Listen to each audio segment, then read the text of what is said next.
ଏବେ ନୀଳ ଗେଣ୍ଡା ମାନେ କେମିତି ମାତିଛନ୍ତି ତ ଆପଣ ମାନେ ଦେଖିଥିବେ। ଗୋଟେ ନୀଳ ଗେଣ୍ଡାର ଆତ୍ମକାହାଣୀ ଆପଣ କଣ ଜାଣିଛନ୍ତି? ମୁଁ କହୁଛି ଟିକେ ମନ ଦେଇକି ଶୁଣନ୍ତୁ। ଗୋଟେ ନୀଳ ଗେଣ୍ଡା ତା ଆତ୍ମକାହାଣୀ ଯଦି ଲେଖିବ, ସେ ଲେଖିବ ଯେ ମୁଁ ନୀଳ ଗେଣ୍ଡା, ମୁଁ ଭଗବାନଙ୍କୁ ମାନେନି। ଭଗବାନ ବୋଲି କେହି ଏ ଦୁନିଆରେ ନାହାନ୍ତି, ଯୋଉଟା କି ଆମକୁ ବାବା ସାହେବ କହିଛନ୍ତି। ତେଣୁକରି ଆମେ ଅକ୍ଷରେ ଅକ୍ଷରେ ପାଳନ କରିବୁ। ଏଇ ଯୋଉ ସୂର୍ଯ୍ୟ ଚନ୍ଦ୍ର ତାରା ଏସବୁ ବାବା ସାହେବ ଯାଇକି ଉଡି ଉଡିକା ଆକାଶରେ ଖଞ୍ଜିଥିଲେ। ଆମକୁ ବାବା ସାହେବ କହିଛନ୍ତି, ଏଟା ଆମେ ମାନିବୁ। ଆପଣ ମାନେ ଯୋଉ ପଇଡ ଭିତରେ ପାଣି, ନଡିଆ ଭିତରେ ପାଣି ଦେଖୁନାହାନ୍ତି, ଏଟା ବାବା ସାହେବ ସିରିଞ୍ଜ ଗେଞ୍ଜିକି ପୁରେଇଥିଲେ। ଏଟା ବାବା ସାହେବ ଆମକୁ କହିଛନ୍ତି। ନୀଳ ଗେଣ୍ଡା ମାନଙ୍କର ବୁଦ୍ଧି ବର୍ତ୍ତମାନ ଏ ସ୍ତରକୁ ଖସିଗଲାଣି। ତେଣୁକରି ତାଙ୍କୁ ସେଇଭଳିଆ ବୁଦ୍ଧି ସବୁ ଦେଖାଯିବ।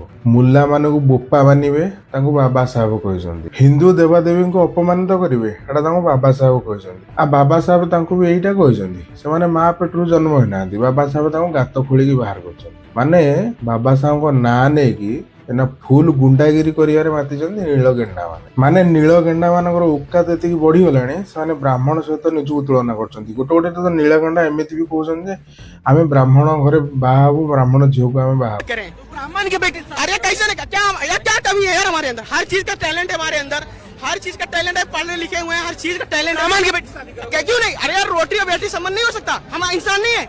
उक्का तो भूली जाउछ रे, तमे उक्का तो भूली जाउछ। भगवान को तो तमे माननी, किंतु मु मानुची, मु कहूची सुनो। सेही भगवान तमको जोटी जन्म देइछन्ती, सेठी कोन पे जन्म देइछन्ती जानिछ? तम औकात सेया, सेथिपाई तमको सेठी जन्म देइछन्ती। ब्राह्मण आ तम भितरे सेतिक फरक अछि बोली ब्राह्मण को ब्राह्मण जगह रखिछन्ती, तमको तम जगह रखिछन्ती। तम औकात सेया।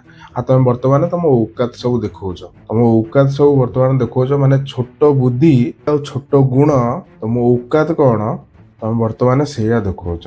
माने कहया कथा हला, चप्पल को शोरूम रे रखी जेते पूजा कले भी ताको मुंडरे केबे मुंडा जाएनी, पाद तले रखा जाए। तम औकात होची सेया। आ तो ब्राह्मण सहित निजको तुलना करछ। हाँ, मु एटा मानुची किछि समय एमिति थिला, किछि वर्ष पूर्व किछि समय एमिति थिला जोठी कि दलित किंबा छोट जातिक सहित अन्याय दुर्नीति होउथला। किंतु वर्तमान गवर्नमेंट तुमको पोष्य पुत्र करके मुंडेकी बसी। तापर भी तुम सरकार विरुद्ध में जावाक पछौना, देश विरुद्ध में जावाक पछौना, राज्य विरुद्ध में जावाक पछौना। निजे हिंदू होगी हिंदू धर्मर महत्व कौन भी तुम जानना। मुला मानू बसिकी बोपा बोली मानुच। जदि भी तुम प्रति कौटी अन्याय होची, ताले देश में आईन कानून अच्छी। आ कुकुर भाया आसिकी भुकिकी रास्ता आमे केवल देश रहा आउ कहीं रही ये कथा कहवा, एटा हूँ तुम औकात, तुम कुश्चित मानसिकता तुम देखौछ, ना आउ किछि नुहे।